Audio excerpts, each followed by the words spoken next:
Bem, bom dia pessoal. Mesmo sendo um grupo reduzido, já são 10 horas. Nós vamos começar a nossa atividade síncrona referente à quarta aula hoje, no dia 3 de março. Então eu espero que vocês todos estejam bem, que vocês estejam com saúde, que tenham feito as tarefas que a gente deixa, né? Os vídeos já estão disponíveis há bastante tempo. Eu disponibilizei o material para vocês no domingo de manhã, para que vocês tivessem de domingo até hoje para poder fazer a leitura, estudar os vídeos, acompanhar direitinho, anotar onde tem as dúvidas para a gente poder começar tirando dúvidas e depois nós podermos seguir com a nossa aula, tá? Então, como é o sistema de sala de aula invertida, a gente começa propondo a vocês onde estão as dúvidas sobre o material que vocês têm disponível, tanto o PDF com a apresentação quanto os vídeos. Hein, gente? Estão me ouvindo? A minha internet deu uma oscilada aqui naquele momento, mas agora tá boa. Ninguém vai falar nada? Na notícia que vocês receberam passando o link, gente, já tem o arquivo da avaliação continuada, mas ele também está disponível lá no SIGA e ele também está disponível naquela pasta do Google Drive onde vocês compartilham comigo, né? Quem ia falar? Sou eu, Júlia. Oi, Júlia, diga. Não, é porque a sua voz está falhando um pouco. Eu queria saber se é a minha internet ou a sua internet. Olha, a minha internet está dando como conexão boa. Tô olhando aqui agora. Tá bom, eu vou tentar então sair da sala e entrar de novo. Tá, joia. Lohane, bom dia. Júlio, bom dia. Professor. Bom dia, professor. Igor, bom dia. Estamos já na fase de tirar dúvidas sobre o material que vocês tinham à disposição. Melhorou, Júlia? Acho que sim. Sua conexão também tá dando boa aqui. A sua e a minha. Eu acho que agora foi. Isso. Então, gente, alguma dúvida sobre o material? Tem muito conceito. Essa aula de hoje ela é extremamente conceitual. A questão com relação à diferença entre forma de operação e regime de operação, as parcelas do balanço que cada uma delas significa. É importante que essas dúvidas sejam dirimidas hoje, porque na próxima aula, como eu estava falando para aqueles que estavam presentes aqui bem no começo, vão ser 3 vídeos. Nós vamos sintetizar, né, na atividade síncrona da semana que vem, 2 aulas em vídeo. A aula 5 e a aula 6 que foram em vídeo no semestre passado, elas agora serão todas cobertas na atividade síncrona de quarta-feira que vem, que pega toda aquela parte de balanço em regime permanente, sem reação, que é a parte mais simplesinha, que é a parte mais facilzinha, que resolve e chega até o final da solução desse problemão que vocês tiveram aí do exercício inicial, aquele do sistema ternário lá que separa pela inserção de álcool num misturador lá o sal que estava, né, diluído, dissolvido na solução. Então, se alguém tem dúvida, essa é a grande momento, esse é o momento para tirar essas dúvidas. Tá? Alguém que não colocou o nome está aqui como Fellow Jitzer, é quem? Aqui, ó, Alessandro está aqui, Júlio, Igor, Júlia, Débora, Lohane, Gabriele, Tamires e Diogo. E um Fellow Jitzer aqui que não deu o nome lá na hora que entrou na sala.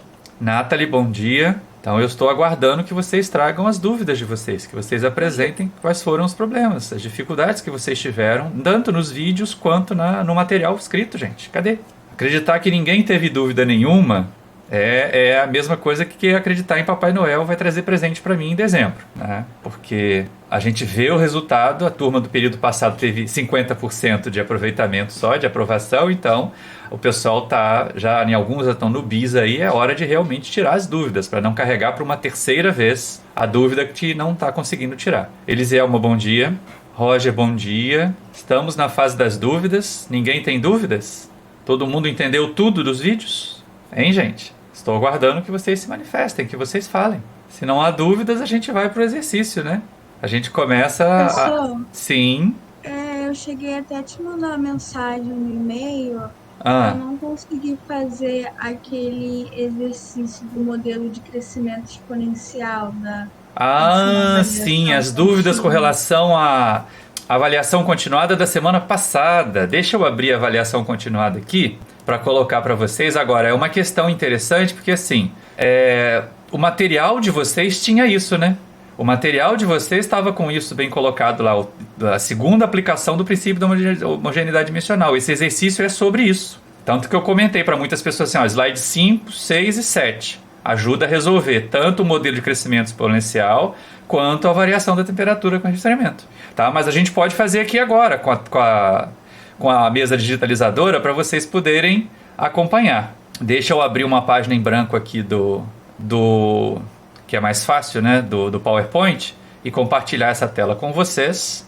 Tá? Alt Tab, vou lá na nossa sala, vou compartilhar esta tela com vocês. Agora vocês estão vendo a tela em branco aí? Gente, agora eu é que não estou vendo mais, tá? Então, Débora, diga para mim, tá, a equação, porque eu também não estou vendo mais a equação. A única coisa que a gente sabe é que é CA de T, né? Igual a quê? É CE C assim, C puro? CE, menos C0. C0. C0E.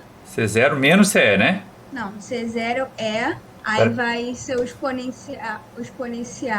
Calma.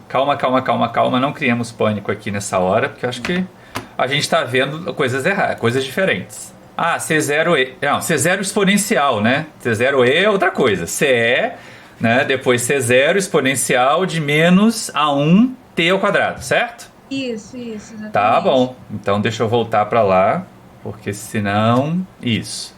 Então, ó, deixa eu apagar isso aqui. Aqui, apagar. E aí aqui a gente tem CE, C0 exponencial de menos, né? A1 T ao quadrado. É A1 ou é A2? A1 mesmo. A1 mesmo, né? Então, olha só, a única coisa que a gente sabe, para atender o princípio da homogeneidade dimensional, o que tem que acontecer com todas essas parcelas? Tem que ficar igual. Todas elas têm que ter representação de massa de A por volume, né? Porque é concentração. Então, massa de A por volume, certo? Não é isso? Isso aqui é massa de A por volume. Ora, para atender o princípio da homogeneidade dimensional, essa parcela aqui está sozinha, né? Então, ela tem que ter a mesma representação do CA. A exponencial, a gente sabe que exponencial é adimensional, o resultado, né? O valor. Então, é m elevado a zero, t elevado a zero, l elevado a zero, θ elevado a zero, até quando tem θ, certo? E que o argumento de uma exponencial também tem que ser adimensional. M elevado a zero, t elevado a zero, l elevado a zero, θ elevado a zero, certo? Então, olha só, qual deve ser a representação dimensional do C0 para eu atender o princípio da homogeneidade dimensional? Se o que está multiplicando ele é adimensional. Hein, gente? Hã? Massa por volume. Massa por volume. Massa de A por volume, certo? Então, a constante CE e a constante C0 a gente já resolveu, certo? Falta resolver agora a A1. Qual é a representação dimensional do A1? A gente sabe que o argumento, né, que A1T ao quadrado tem que ter representação dimensional, massa a zero, comprimento a zero, tempo a zero, temperatura a zero, né? Certo?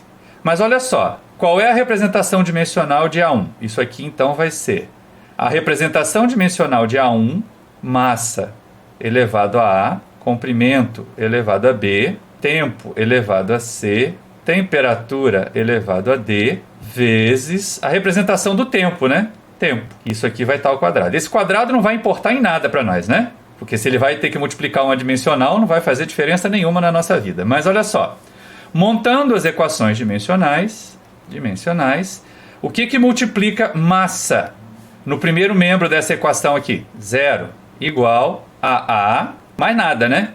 Não tem massa em nenhuma outra representação, certo? Compreenderam? Alguém tá me ouvindo ou eu caí? Hein, gente? Alguém fala?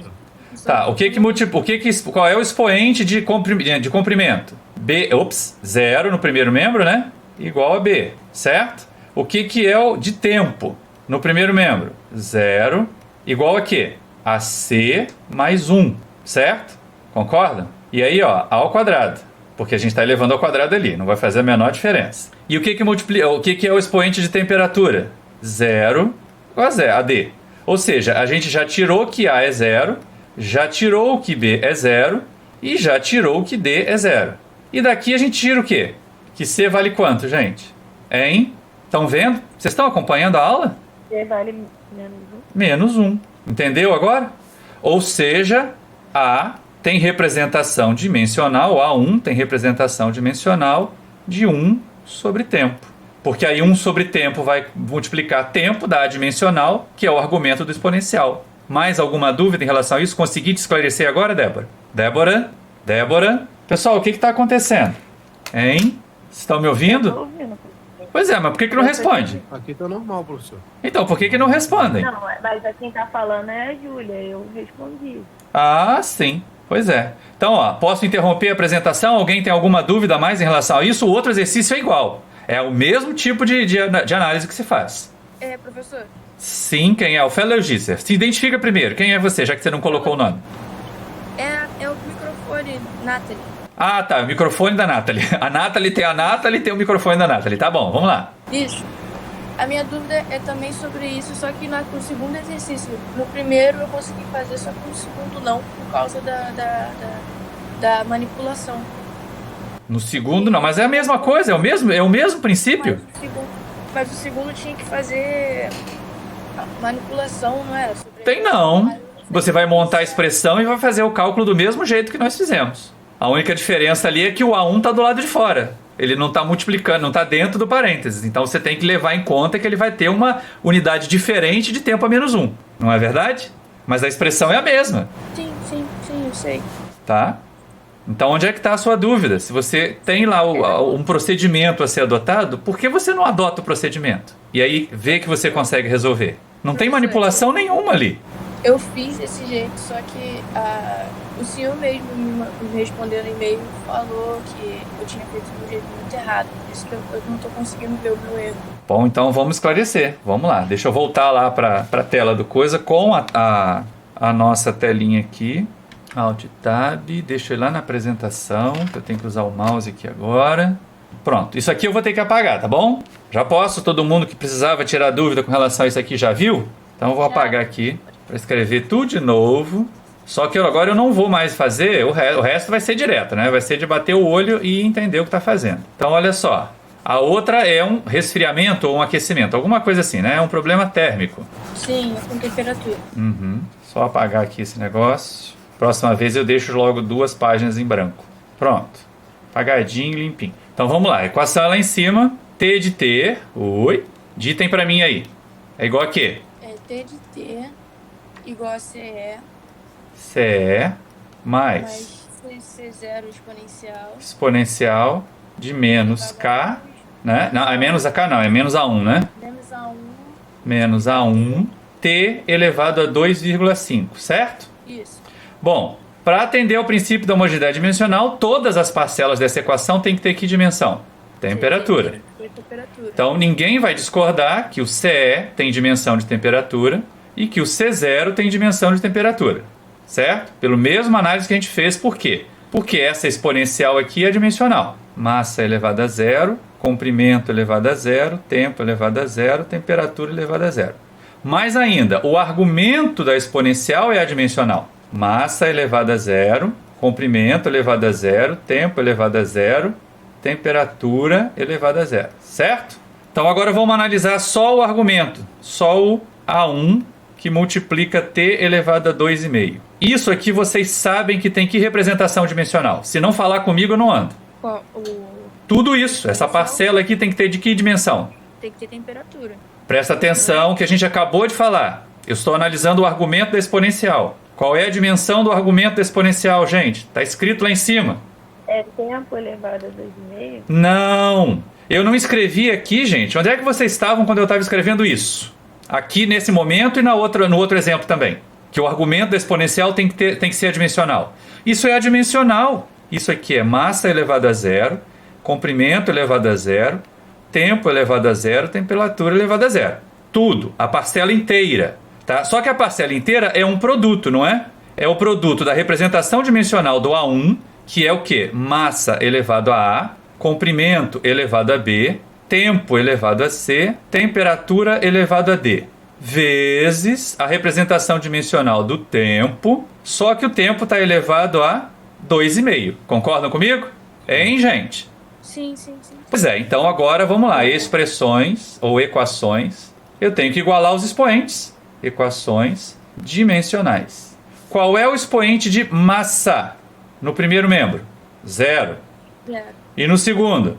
0. A. Só aparece aqui, ó, certo? Qual é o expoente de comprimento no primeiro membro? 0. No segundo?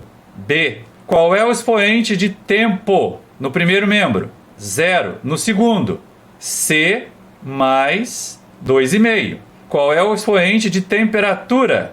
No primeiro membro, 0. No segundo, D. Ou seja, a gente já sabe que A vale 0, que B vale 0, que D vale 0 e que necessariamente C tem que valer quanto? Menos 2,5. Ou seja, A1 tem dimensão de 1 sobre T a 2,5, certo? Porque aí ela vai multiplicar T elevado a 2,5, ó, A1 tem dimensão de T a 2,5, ou seja, 1 ou T a menos 2,5, vamos colocar assim, né? Que multiplica T elevado a 2,5, cancela, cancela, dá dimensional. Entendeu agora, Débora? Ou Nathalie, quem estava perguntando? Hã? Nathalie, entendi. Pois é. Já entendi onde eu errei já. Não tem manipulação nenhuma aqui. É expressão, equação dimensional. Você tem que escrever a parcela e igualar os expoentes de cada tipo de grandeza, de cada tipo de dimensão dos dois membros. O segundo uso do princípio da homogeneidade dimensional é muito simples. É muito tranquilo. Mais alguma dúvida, gente? Vou interromper o compartilhamento para voltar lá para a sala, tá? Tudo bem? Já copiaram? Quem queria copiar isso aqui já copiou? Tá, tudo bem, já sim, professor. Obrigado. Tá, ok. Estou de volta aqui na sala para qualquer outra dúvida que vocês tenham que tirar. Professor, eu vou tentar sair de novo da sala e entrar de novo. É Júlia? Continua dando problema? Tá muito ruim, sim. A voz tá falhando muito. Ok. Mas a minha internet aqui tá dando legal, tá dando boa. Eu tomei até um susto mais cedo, deu uma caída, mas... Eu tô achando que é só no meu quarto. Eu vim pra minha varanda e tá normal. Pois é. Vou tentar ficar. Então você tem que ficar num lugar onde realmente você tenha uma conexão boa. Gente, mais alguma dúvida? Mais alguma observação? Todo mundo entendeu o que é forma de operação e como a gente classifica a forma de operação? Hein, gente? Professor, Diga, Igor. vou fazer uma pergunta, acho que é até um pouco simples. O A, B, o C e o D que o senhor utilizou ali são Expoentes. variáveis aleatórias, são expoentes aleatórios. São as suas incógnitas. Incógnitas que você mesmo escolheu. Ué. Eu tinha que dar um nome para elas, né? Eu não sei o valor. Ah, sim. Ah, então, ok. Então eu entendi, foi tranquilo, bem mais fácil do que eu pensava. Uhum. Tá ok? Então, se tem dúvida, vamos lá, gente. Vamos colocar. Todo mundo entendeu o que é, né, forma de operação? Para onde que eu tenho que olhar quando eu estou analisando forma de operação? Todo mundo entendeu o conceito de volume de controle? Vamos começar por aí? Quem está falando? Hein? Eu tinha falado que eu acho que quando a gente olha para a forma de operação, você olha para o termo de acúmulo. Não, ao contrário. Quando você vai avaliar o regime de operação, você tem que olhar para o termo de acúmulo. Quando você vai olhar para a forma de operação, você tem que olhar para aquelas 3 etapas de operação. A carga, não é? O processamento e a descarga. Ah, sim. O tempo que ocorre cada uma, não é isso? Exato. O intervalo em que Então, cada uma dessas etapas ocorre. Isso está escrito lá para vocês. Então, correndo juntos, vão separar. Uhum. Se as 3 estão juntas, a forma de operação é contínua. Se as 3 estão separadas, a forma de operação é batelada pura. Se eu tenho 2 juntas e uma separada, é semibatelada, certo? Todo mundo entendeu isso? Olha que a Júlia está trazendo essa dúvida desde o período passado. Então é importante entender bem isso. É uma diferença muito grande entre forma de operação, batelada, semibatelada e contínua, e regime de operação. Regime permanente é uma coisa, regime transiente é outra. A Júlia fala olhar o acúmulo é o termo do regime permanente. Se o acúmulo é nulo, regime permanente. Se o acúmulo não é nulo, regime transiente. São 2 coisas completamente diferentes. Tá? Para definir o regime, você tem que entender as parcelas do balanço. Todo mundo entendeu isso? Os vídeos foram tão claros assim que ninguém tem dúvida nenhuma? Não me parece razoável isso. Até porque a gente está vendo que tem gente trazendo dúvida de outros períodos. Diga, Júlia. Eu fiquei com uma dúvida em relação à superfície de controle. O que tem a superfície de controle? Então, na hora que você falou que ela... Assim, eu não entendi muito bem em relação a quando que ela entra no problema. Por exemplo, você falou que a gente tem que levar em consideração quando tem entrada e saída, né? Isso, então olha só. Como é que a superfície de controle entra? Ela define o quê? O que é dentro e o que é fora, não é? Sim. Isso. Sim. Então ela entra aí, ela não entra nos cálculos. Ela vai entrar nos cálculos se você tiver fluxo. Mas ela entra na definição de o que é dentro do volume de controle e o que é fora. Ela é a fronteira do volume de controle. A superfície de controle define para você o que está fora do volume de controle e o que está dentro dele. Certo? Estão me vendo aí fazer o movimento com a mão? Isso também está colocado lá nos vídeos. Ela é a sua fronteira. Então você olha, está atravessando massa de fora para dentro, e tem termo de entrada. Está atravessando massa de dentro para fora, e tem termo de saída. Mas dentro e fora, quem define que é dentro e fora é a superfície de controle. É a envoltória do volume de controle. É a superfície que envolve o volume de controle. Seja ela, né, cilíndrica, seja ela esférica, seja ela uma porção de fluido, não importa. Ela define para você o que é dentro e o que é fora do volume de controle. É isso que a superfície de controle serve. Sim, a minha dúvida seria em relação, ela entraria no cálculo de volume quando ela faz parte do problema? Por exemplo, se eu tenho fluxo de saída de Superfície entrada, é uma coisa, volume é outra, Júlia. Aí o que entra no cálculo de volume é geometria. Por exemplo, como é que você calcula o volume de um cilindro? Π, diâmetro... πd2 sobre 4, que é a área da base, né? Vezes a altura. π2 sobre 4. Isso. πd2 sobre 4 é a área da base, vezes a altura h. Isso é o volume. A área é outra coisa, você calcula por geometria. Como é que você calcula a área de uma casca cilíndrica? O comprimento do círculo que forma a casca, então é πd, vezes a altura, que é o ΔH ali, né? A altura, sim. Então é isso, é geometria. Ela não entra em cálculo de volume. Volume você calcula por geometria, a área você calcula usando geometria. Por isso que você fez no ensino médio um monte de geometria. Sim, é porque do jeito que eu entendi no vídeo, era como se a superfície de controle, você falou que ela só faz parte quando a gente tem o fluxo, né, de entrada e saída.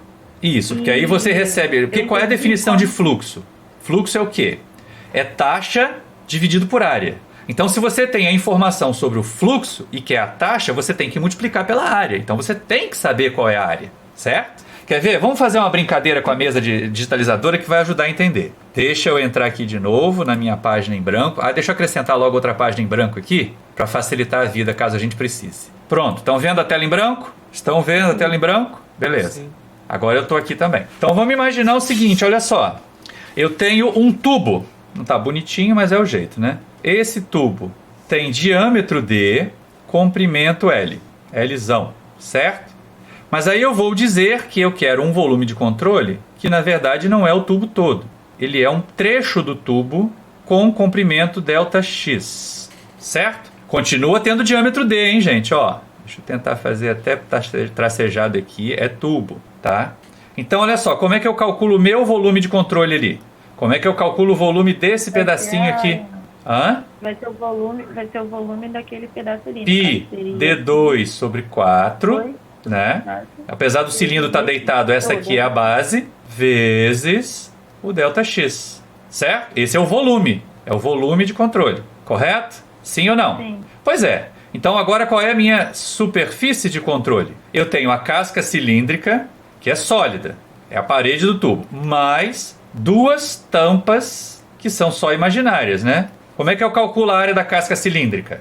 O comprimento da circunferência, πd, vezes a altura ΔX. Como é que eu calculo as duas tampas? 2 vezes πd2 sobre 4. Ou seja, πd2 sobre 2. A minha superfície de controle vai ser πd ΔX mais πd2 sobre 2. Entendido isso? Eu vou tentar achurar ali, tá? Essa áreazinha aqui são as duas imaginárias, certo? Agora, olha só, vamos dizer que eu dou a velocidade do fluido. Velocidade média do fluido aqui é de N não, senão vai ficar muito confuso. É de K metros por segundo, tá? Como é que eu descubro a vazão volumétrica? Vazão volumétrica tem que dimensão? Aqui é terceiro uso do PhD agora. Qual é a dimensão de vazão volumétrica? Volume por tempo. Volume, tempo a menos 1, certo? Velocidade tem que representação dimensional? Comprimento. Comprimento, tempo a menos 1, certo? A única coisa que eu sei é que o fluido com essa velocidade atravessa essa área aqui, certo? Cada linhazinha aqui tem essa velocidade, nessa área toda. Então, como é que eu determino a minha vazão volumétrica? Que eu chamo de F aqui, né? Nas nossas... Vem de flow rate. O F, que tem dimensão de volume por tempo, vai ser igual a quê? Qual é a grandeza aqui que me dá informação sobre tempo? 1 sobre tempo, hein? Ali naquele momento. Qual é a grandeza que tem dimensão 1 sobre tempo? Porque eu tenho que levar 1 sobre tempo, né? E depois ter volume. É a velocidade média. Isso aqui tem dimensão de comprimento, tempo a menos 1. O que eu preciso para ter do lado de cá no segundo membro? Volume por tempo. Aí é aquela pergunta que já me fizeram, né? Eu sei onde eu quero chegar, então eu tenho que saber o que eu tenho que fazer. O meu destino é L3T a menos 1. Eu estou com LT a menos 1. O que eu preciso fazer? Multiplicar pelo comprimento? Multiplicar pelo comprimento vai dar L ao quadrado. Mas aí vai multiplicar o comprimento a velocidade, não? Se eu multiplico o comprimento pela velocidade, eu vou ter L ao quadrado por tempo. Não é L ao cubo por tempo. Tem que ser a área, então. Isso, e qual área? Aí é que entra a questão da superfície de controle, Júlia. A área que está sendo atravessada por esse escoamento, né? É esta área aqui, ó. πd2 sobre 4, certo? Então eu vou multiplicar pela área da seção transversal, que é a área que é atravessada por aquele fluxo. E aí eu vou ter L ao quadrado, ó, cheguei à vazão, tá vendo? As duas têm dimensão de volume ao cubo, comprimento ao cubo por tempo. Agora a área aqui é a área da seção transversal. Esse AST é a área da seção transversal, certo? Então olha só que coisa interessante. Se vazão volumétrica é taxa de volume, não é isso? Vazão volumétrica no final das contas não é taxa de volume, que é o V vezes πd2 sobre 4, não é isso? Isso aqui tem dimensão de volume por tempo, ou seja, a gente definiu como taxa a quantidade da grandeza por tempo, isso aqui é chamada de taxa de volume, certo? Então, velocidade média, que tem representação dimensional de comprimento por tempo, na verdade é o quê? É vazão dividido pela área, né? Não é isso? Isso, vazão, né? Taxa dividido por área é fluxo.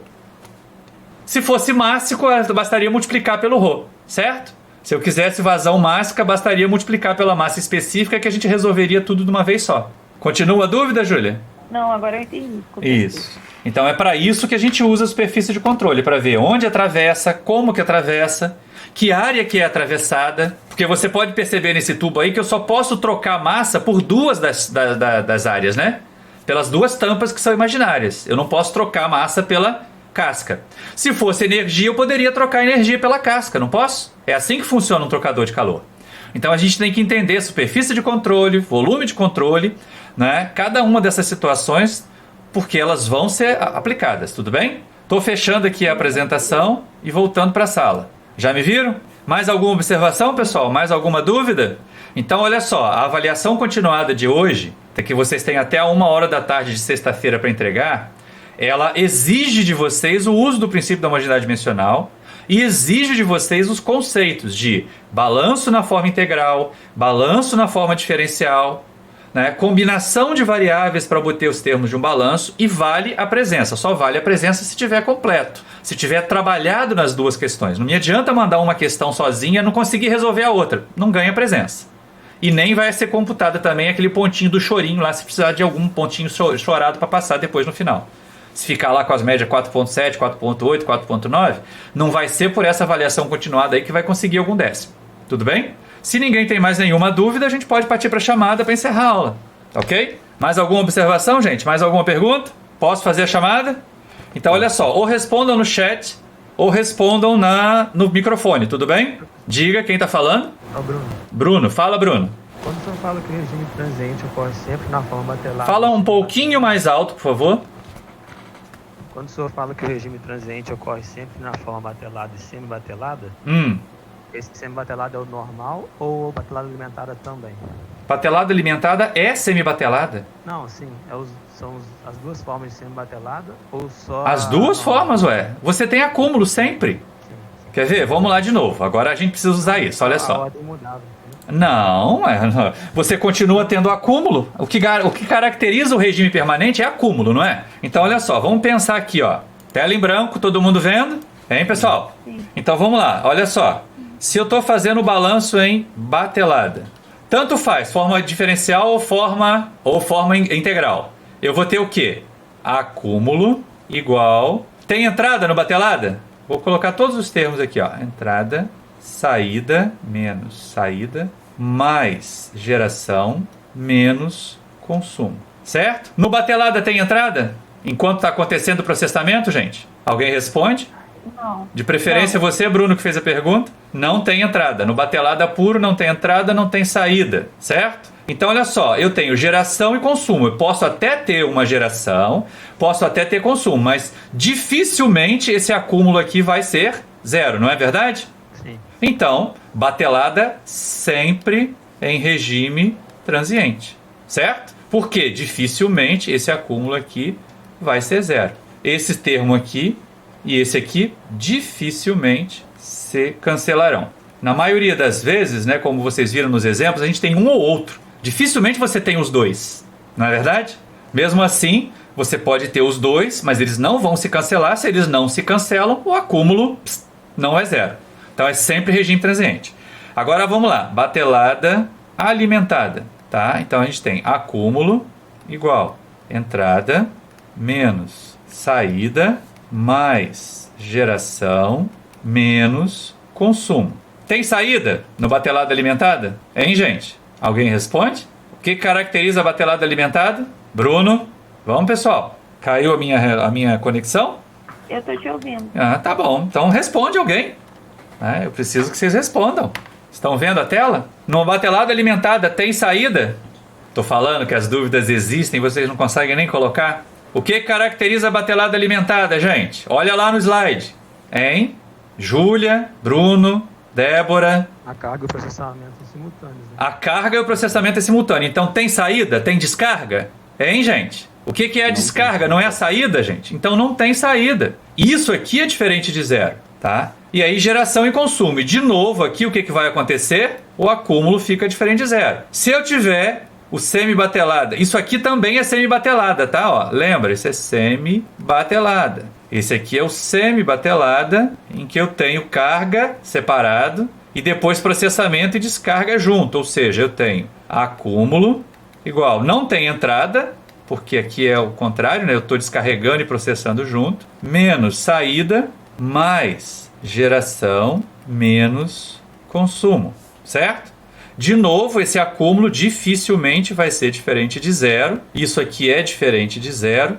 E aí, olha só, o que vai acontecer? Aqui, ó, no batelada, presta atenção. Estão vendo a tela? Estão vendo a minha tela aqui? Sim.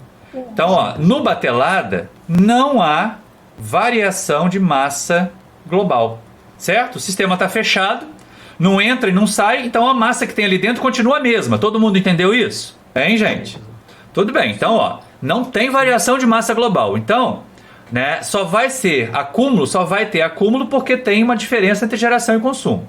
Nos outros dois, no semi-batelada, sempre tem variação de massa global.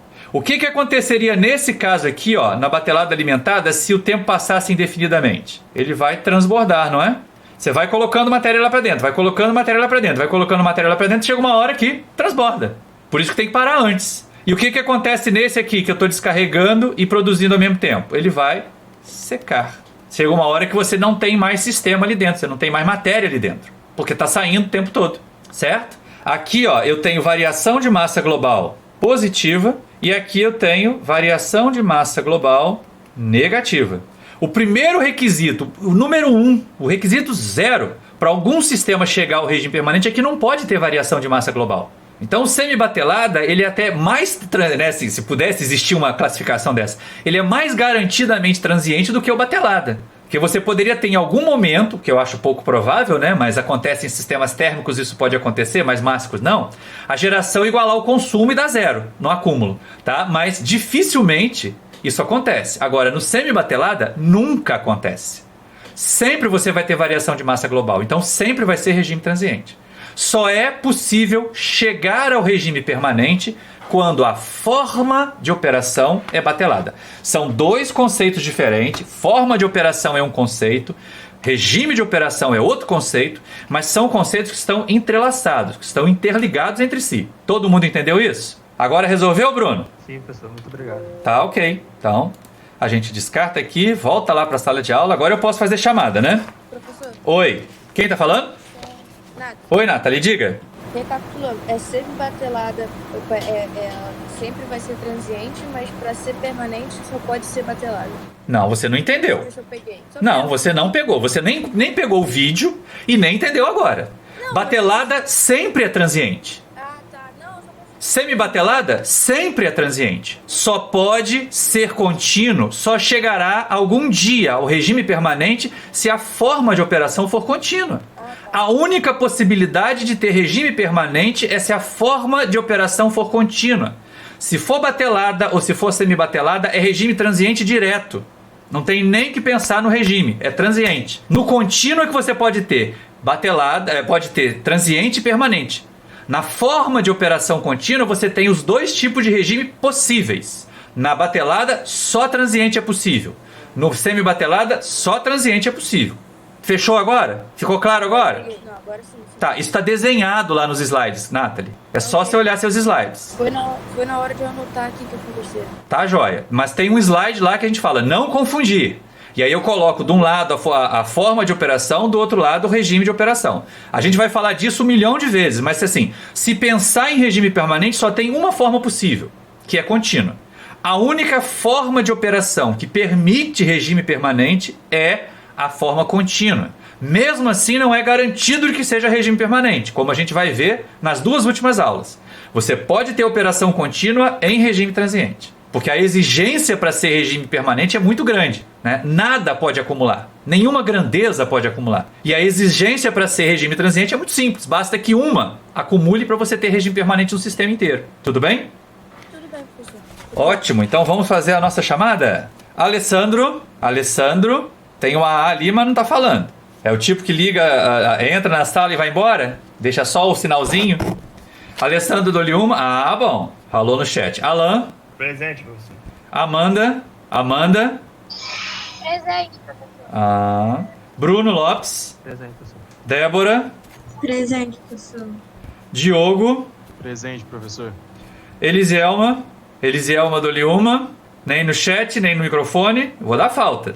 Tá. Fabiano Doli duas, faltou de novo. Agora sim, agora ele está reprovado por falta mesmo. Gabriele Araújo. Gabriele Doliuma. É presente, não é oi. Igor. Presente, professor. Isso. Júlia. Presente. Júlio. Presente, professor. Leonardo Doli duas, faltou. Também já está reprovado por falta. 4 faltas seguidas. Lohane. Presente. Nathalie. Presente, professor. Roger. Juan Doli duas, faltou de novo. Tamires foi das primeiras a entrar na sala hoje. Cadê você? Eu, presente. Tá. Tá me ouvindo? Estou ouvindo. Vitor Hugo. Presente. Ok, terminamos. Posso encerrar a aula, pessoal? Já vimos tudo que era necessário. Faça uma avaliação continuada. Não adianta deixar para mandar e-mail tirando dúvida na sexta-feira. Se tiver que tirar dúvida, é hoje. Professor, Oi. em relação ao monitor, como que tá o processo? Ih, não teve candidato. Vai abrir o edital de novo. Tá? Só Estamos teve sem um monitor. candidato? Só teve um candidato? Não teve nenhum candidato. Sim. Ninguém se inscreveu para o concurso de monitoria de introdução e fundamentos. Tá ok? Então estão sem monitor. Então as dúvidas são comigo, por e-mail, mas com tempo suficiente, né? Lembre-se que eu já saio daqui, já preparo os arquivos, já começo a editar os arquivos, estou editando da outra disciplina.